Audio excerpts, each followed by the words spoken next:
अस्सलाम वालेकुम। आज हम पढ़ने वाले हैं बहुत ही मजेदार चीज। Are you ready? चलो बताओ ये क्या है? ये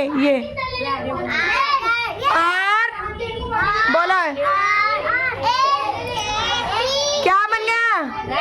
वेरी गुड। ये बताइए टी क्या बन गया? मैट। मैट मीन्स चटाई और रेड मीन्स चूहा।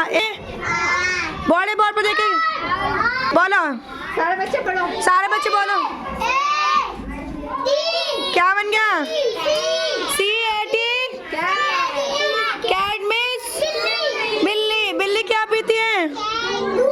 Very good. आगे पता भाई फिंगर को बोलो जोर से। H हाँ T क्या बन गया? हैट मिस टोपी।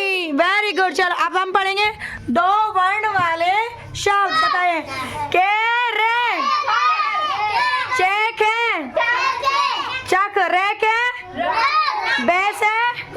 बस चला के दिखाओ सब बच्चे। बस बस चलाओ जल्दी से। बोलो ONE क्या होता है? वन। बोलो TWO क्या बन गया? क्या बन गया? क्या बन गया? बोलो 1 2। अब बताना सब बच्चे। ये बताओ कितनी फिंगर्स हैं?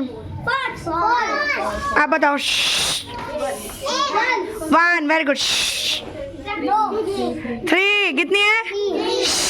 अब बताओ कितनी है? Okay bye bye.